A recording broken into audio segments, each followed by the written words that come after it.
Nowadays, knives come in many different shapes and sizes and price ranges and steels, and steel can tend to be one of the things that determines the price range of a knife. For example, the QSP Penguin has D2 versions for 30 bucks or S90V and M390 versions for well over 100.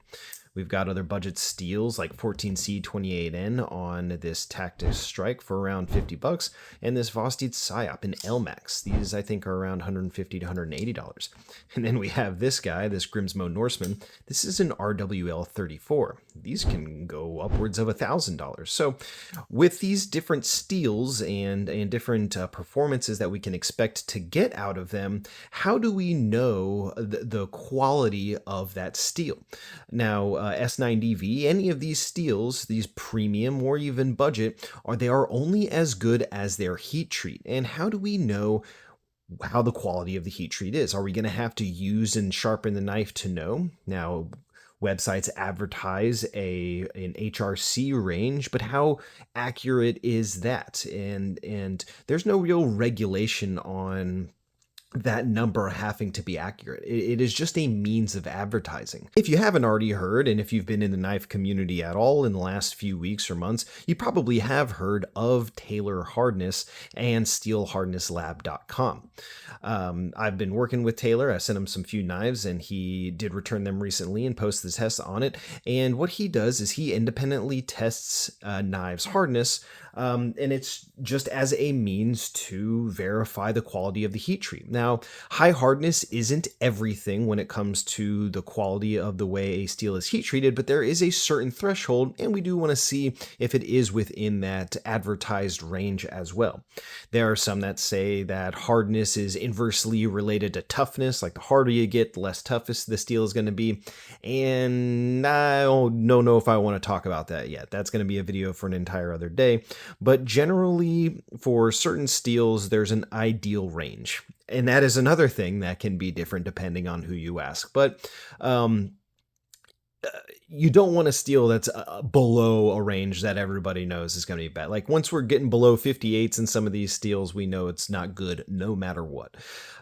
So let's go ahead and start with this Tactus Strike. So this knife was provided to me to do a review on 14C28N, and I believe the advertised range for this was 58 to 60 Rockwell, and Taylor did test this for hardness, and it came out to be 58.8, right within the advertised range. So we can see these little dots here, and this is where the machine presses into the steel, and I probably get this wrong. He can chime in the comments to say, but I believe it measures the amount of resistance it takes to get into that to come up with a number, and that's what we know as a Rockwell hardness. Now, before I go on a little bit about Taylor. Taylor has been working in a lab setting, testing materials for a long time now.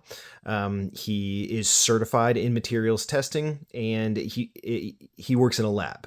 He isn't just some guy with a Rockwell tester in a basement. I think I've said that exact same thing before, but he knows what he's doing when it comes to testing steel and many other materials for that matter. So we are lucky to have him in the knife community because it helps keep companies accountable for the things that they are advertising, for the products that they are charging us our hard-earned money for, and to make sure we are going to get what we're paying for.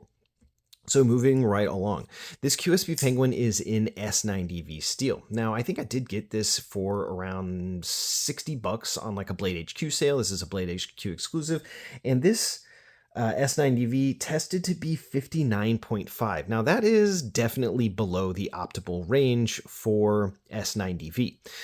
It was, if you just Google the range, it says around 60 to 62 for S90V, but Spyderco with their recent release of their S90V Bodacious, I believe they got upwards above 63. So that is, there's definitely better things possible. Now you got to keep in mind, this is a $60 S90V knife.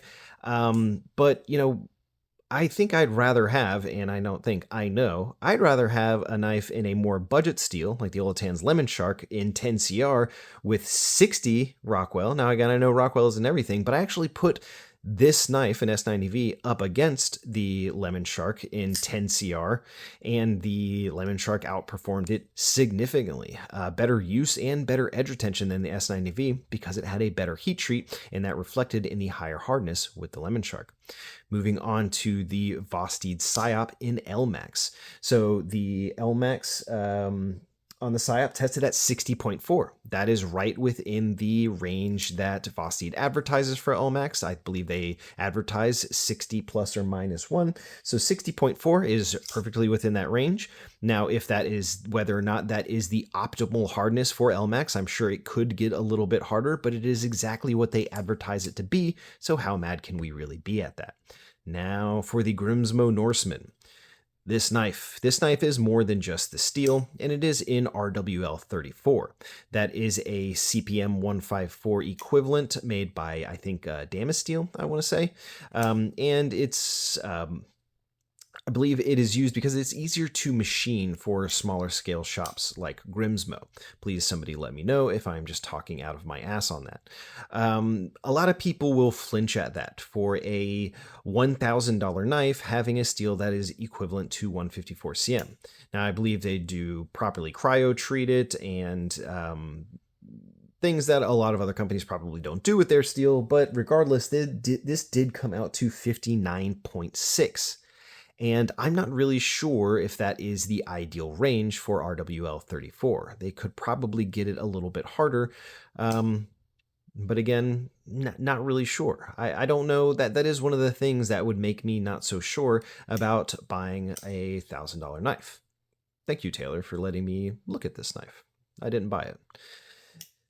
I will say this is one of the most amazing knives that I've ever handled. Don't worry, I'm going to be doing some more with this knife before I send it back to him. So just wanted to take a minute to go over what Taylor is doing. You've probably already seen Metal Complex's video on it if you are watching this one. If not, thanks for watching mine. But it is an excellent resource for a database for steel's hardness, and it is also an excellent resource if you have some knives that you want to get independently accurately tested with the most accurate modern machinery that we have to be able to do that. You can reach out to him. He'll probably pop in the comments here on YouTube. He's on Reddit. There's a contact form or something along those lines at the bottom of the website. I'll throw it up again. That's steelhardnesslab.com. But hope you find this interesting. You should definitely go check it out. Thank you for watching.